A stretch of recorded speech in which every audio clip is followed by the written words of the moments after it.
बिस्मिल्लाहिर्रहमानिर्रहीम। अस्सलाम वालेकुम वरहमतुल्लाहि वबरकातुहू।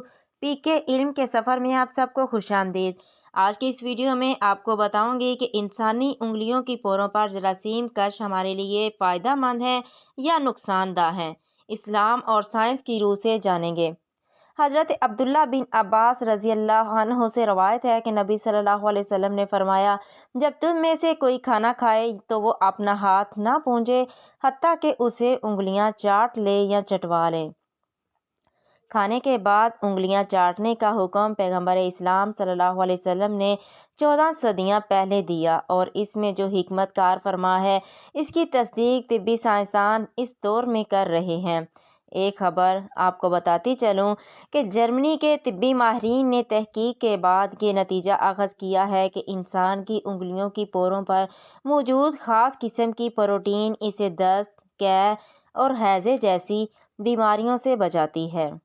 माहिरीन के मुताबिक वो बैक्टीरिया जिन्हें ई कोलाई कहते हैं जब उंगलियों की पोरों पर आते हैं तो पोरों पर मौजूद प्रोटीन इन मज़र सेहत बैक्टीरिया को ख़त्म कर देती है। इस तरह ये जरासीम इंसानी जिस्म पर रहकर मज़र असरात पैदा नहीं करते। ख़ास तौर पर जब इंसान को पसीना आता है तो जरासीम कश प्रोटीन मुतहर्रक हो जाती है। माहिरीन का ख्याल है कि अगर ये प्रोटीन ना होती तो बच्चों में हैज़े, दस्त और कैं की बीमारियां बहुत ज़्यादा होती। आपको बताती चलूं कि अहले मगरिब खाने के बाद उंगलियां चाटने के फेल को गैर सेहतमंद करार देकर इस पर हरफगिरी करते रहे हैं। अगर अब साइंस इसकी तस्दीक कर रही है कि ये अमल तो नहायत सेहतमंद है क्योंकि उंगलियां मुंह के अंदर नहीं जाती और यूं मुंह के लाभ से आलूदा नहीं होती।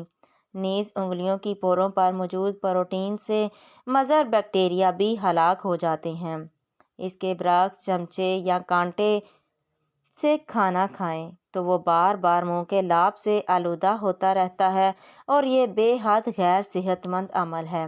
जब अल्लाह ताला ने उंगलियों की पोरों पर जरासीम कश प्रोटीन पैदा की है तो हाथ से खाना और खाने के बाद उंगलियां चाटना दोनों सेहतमंद अफ़ाल हैं। और नबी करीम सल्लल्लाहु अलैहि वसल्लम की इसी हदीस में इन्हीं दो बातों पर अमल की तलकीन की गई है, यानी खाना दाएं हाथ से खाया जाए, हाथ पहुंचने से पहले उंगलियां चाटी जाएं, दाएं हाथ से खाने और इसके बाद उंगलियां चाटने की इस इस्लामी रवायत बल्कि सुन्नत को अरबों ने अब तक जिंदा रखा है, जिसे माजी में यूरोप वाले गैर सेहतमंद अमल ठहराते रहे, मगर अब इन्हीं के तिब्बी मुहक्किकीन की तहकीक कह रही है कि ये हरगिज़ मज़र अमल नहीं बल्कि ऐन सेहतमंद और फ़ायदेमंद है। मैं उम्मीद करती हूँ आज की वीडियो आपको पसंद आई होगी। प्लीज़ मेरे चैनल पी के इल्म के सफ़र को सब्सक्राइब कर दें, लाइक एंड शेयर कर दें। अल्लाह हाफिज़ व नासिर।